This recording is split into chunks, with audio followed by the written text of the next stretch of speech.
दोस्तों नमस्कार। भारत के उपराष्ट्रपति ने देश में एक बहुत महत्वपूर्ण चर्चा शुरू कर दी।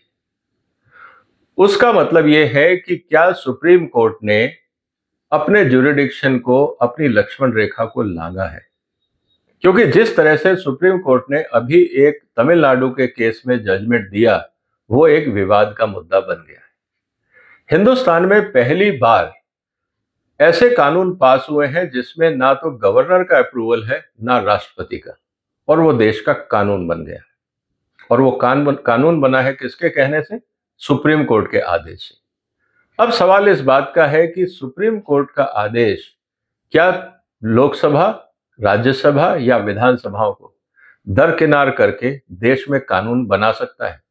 पहला मुद्दा तो ये आता है। दूसरा, क्या सुप्रीम कोर्ट राष्ट्रपति और राज्यपाल को आदेश दे सकता है संविधान के हिसाब से? यह दूसरा मुद्दा है। और तीसरा मुद्दा जो ये कहा जा सकता है कि जब भी विधानसभा या पार्लियामेंट, संसद कोई कानून पास करती है तो उसकी व्याख्या, वो कानून सही है या नहीं, हमारे संविधान के हिसाब से सही है या नहीं, इसको एनालाइज करने का काम, उस पर मत रखने का काम जुडिशरी का है, मतलब सुप्रीम कोर्ट का है। अब अगर कानून सुप्रीम कोर्ट ने ही बना दिया तो अब उसकी व्याख्या कौन करेगा? ये तीन गंभीर सवाल हैं, आज हम इसकी चर्चा करें। इसलिए दोस्तों इस वीडियो को पूरा देखिएगा। मैं आपके सामने बहुत क्विकली जो संविधान के प्रोविजन है वो रखूंगा, और फिर मैं ये बताऊंगा कि सुप्रीम कोर्ट ने ऐसा क्या किया जिसके कारण विवाद बन गया। आपको पता है, देश में जब भी राज्य सरकारें कानून बनाती हैं उसके लिए प्रावधान है आर्टिकल 200। अगर हम ध्यान से देखें तो संविधान में ये आर्टिकल है। विधानसभा बिल पास करती है, गवर्नर को भेजती है और गवर्नर से कहा जाता है आप इसको अप्रूव कर दो। इसी तरह से संसद जो है वो भी बिल बनाती है और राष्ट्रपति को भेजती है कि आप इसकी अनुमति दे दीजिए, उसको अनुमोदन कर दीजिए। दोनों ही परिस्थिति में तीन ही चीजें सामने आती हैं। पहला, राज्यपाल या राष्ट्रपति महोदय उसको एक्सेप्ट कर देंगे कि ये जो बिल है पास हो गया है, हमने इस पर हस्ताक्षर कर दिए, अब ये कानून बन गया है। दूसरी तरफ, अगर उनको कोई उस पूरे बिल के अंदर जो कानून बन के आया है उसमें कहीं ना कहीं कोई खामी लगती है तो अपनी ऑब्जर्वेशन के साथ वो वापस भेज देते हैं कि आप इस बिल को दोबारा रिकंसीडर करिए। तो पार्लियामेंट या विधानसभा उसको रिकंसीडर करेगी और दोबारा राष्ट्रपति या राज्यपाल की अनुमति के लिए भेजेगी। तीसरी स्थिति है आती है कि अगर राष्ट्रपति महोदय उस बिल को या गवर्नर साहब उस बिल को ना भेजें तो क्या उसके ऊपर वो बैठ सकते हैं? अगर हां तो कितने समय तक? मुद्दा ये बन के आया था, क्योंकि अगर बिल दोबारा संसद में आता है या विधानसभा में आता है तो उस स्थिति के अंदर राज्यपाल महोदय या राष्ट्रपति महोदय को साइन करने ही पड़ेंगे। लेकिन अगर मान लीजिए पहली बार जब बिल प्रेजेंट हुआ और उसको रोक दिया गया, वापस भी नहीं भेजा, उस स्थिति में क्या होगा? मुद्दा ये था। राज्य सरकारों का ये कहना था कि अगर राज्यपाल महोदय कोऑपरेट नहीं करेंगे तो हम काम कैसे करेंगे, और यही स्थिति केंद्र सरकार की है कि अगर राष्ट्रपति महोदय कोऑपरेट नहीं करेंगे तो देश कैसे चलेगा। ये दोनों मुद्दे अपनी अपनी जगह पे थे। तो सवाल अब इस बात का था, जो मुद्दा आया है, जो भाषा लिखी हुई है कि provided that governor may as soon as possible after the presentation to him of the bill for assent. अब सवाल इस बात का है कि एज सुन एज पॉसिबल, इसकी परिभाषा क्या है? 1 दिन में, 10 दिन में, 1 साल में, 5 साल में?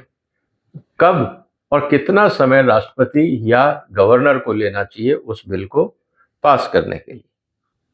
अब इसके ऊपर संविधान में कहीं कोई व्याख्या नहीं। अब ये मुद्दा जब तमिलनाडु सरकार सुप्रीम कोर्ट को लेके आई कि साहब 2022, 21-22 के बिल 3-3, 4-4 साल से हमारे कानून रुके हुए हैं, काम नहीं हो पा रहा है, तो आप कुछ निर्णय दीजिए। लेकिन इंपॉर्टेंट बात क्या आती है? इंपॉर्टेंट बात ये आती है, जैसा मैं पहले भी कह रहा था, कि गवर्नर के लिए और राष्ट्रपति महोदय के लिए कहा गया है कि provided that president may as soon as possible after the presentation to him of a bill for assent return the bill. और क्या ऑप्शंस थे वो मैं आपके साथ बता चुका। रिटर्न द बिल, बिल उनको वापस भेजना है, रखना नहीं है, आप उस पर बैठ नहीं सकते। हाँ, अब सवाल इस बात का है कि हम बैठे नहीं हैं, हम कंसिडर कर रहे हैं। अब सवाल इस बात का है कि उस कंसिडरेशन में कितना टाइम लगेगा। संविधान बोलता है एज सुन एज पॉसिबल। अब ये एज सुन एज पॉसिबल की परिभाषा क्या है, इसको लेके पूरा विवाद है। अब एक इंटरेस्टिंग चीज और है, मान लीजिए कि गवर्नर साहब ने वो बिल भेजा राष्ट्रपति को, राष्ट्रपति ने कैबिनेट से कंसल्टेशन किया, क्योंकि संविधान क्या बोलता है, council of ministers to aid and advise the president. अब प्रेसिडेंट साहब के पास जब वो बिल आया तो उन्होंने प्रधानमंत्री को कहा कि इसमें मुझे आपकी राय चाहिए, इसको हमें अनुमोदन देना चाहिए या नहीं देना चाहिए। अब कोई भी बात हुई राष्ट्रपति और प्रधानमंत्री के बीच में, या उन्होंने कहा कि हमें अभी इस पे इंतजार करना चाहिए, अभी इसमें कुछ और डेवलपमेंट हो सकते हैं, वी हैव टू वेट। अब सवाल इस बात का है कि कितने समय तक। क्या सुप्रीम कोर्ट राष्ट्रपति को यह कह सकता है कि हम इंतजार नहीं करेंगे, आप इस पे निर्णय दीजिए? क्या वो राष्ट्रपति को बाध्य कर सकते हैं? क्योंकि देश की सुरक्षा से संबंधित या किसी और डेवलपमेंट से संबंधित राजनयिक असर कुछ और भी हो सकता है। और अगर वो इंपॉर्टेंट मुद्दा है और उस बिल को वापस नहीं भेजा जा रहा है, तो सवाल अब इस बात का है कि उस बिल का क्या होगा। ये इंपॉर्टेंट मुद्दा था। लेकिन अब इंपॉर्टेंट चीज यहां क्या है कि सुप्रीम कोर्ट ने यह भी कहा, जिसकी मैं चर्चा आगे करूंगा, कि आपके जो भी कारण है वो बताइए।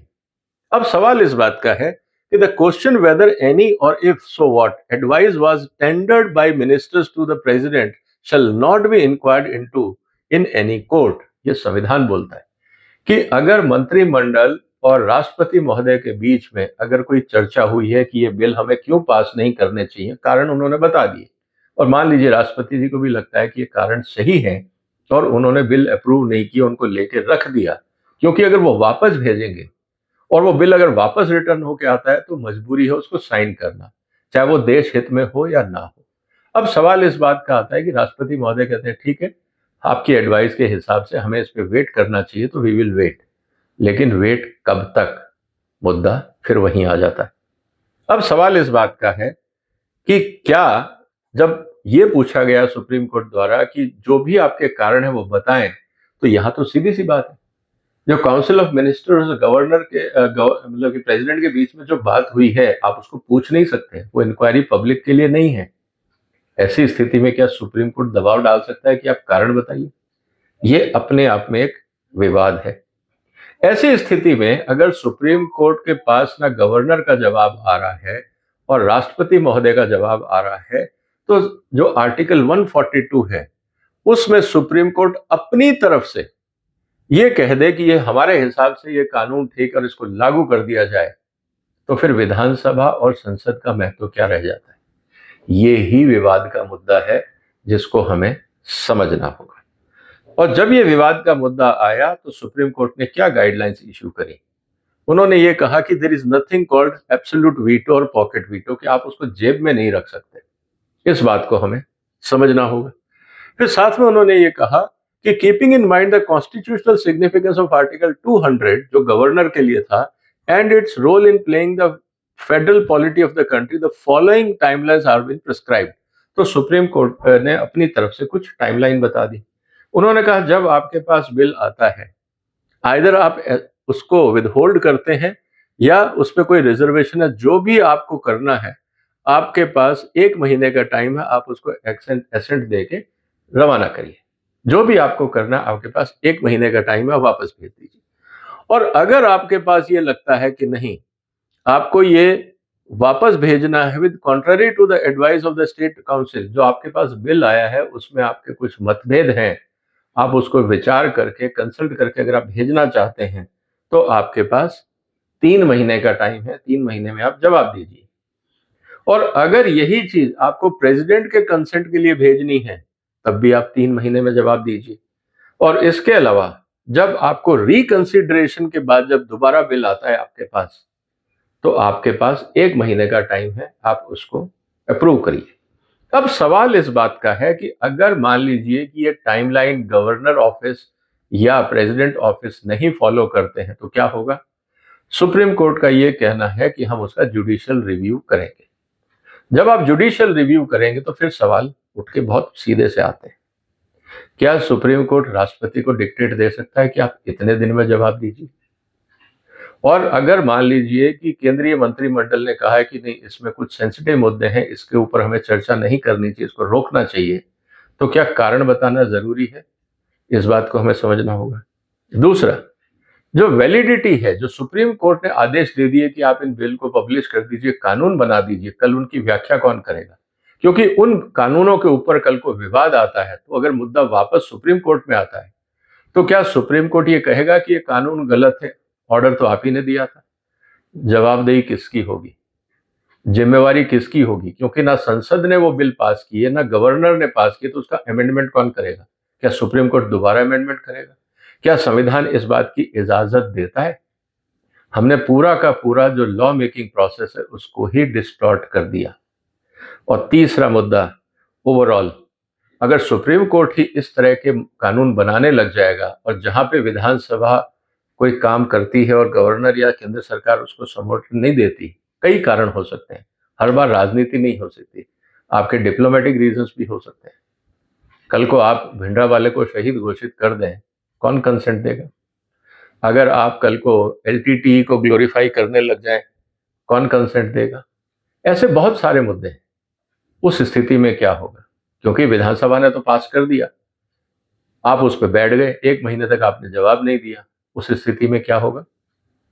यही मुद्दा बहुत खतरनाक हो गया है कि सवाल अब उसी बात को लेके आता है कि क्या सुप्रीम कोर्ट ने लक्ष्मण रेखा पार कर दी? आपके क्या विचार है दोस्तों? इस गंभीर मुद्दे पे सोचिए। इस वीडियो को शेयर करिए। इस वीडियो को आप जितना देखेंगे, चर्चा करेंगे, बहुत सारे मुद्दे सामने आएंगे। इस चैनल को सपोर्ट करिए, सब्सक्राइब करिए। फिर मिलेंगे एक और महत्वपूर्ण मुद्दे के साथ। अपना ध्यान रखिएगा। फिलहाल वंदे मातरम।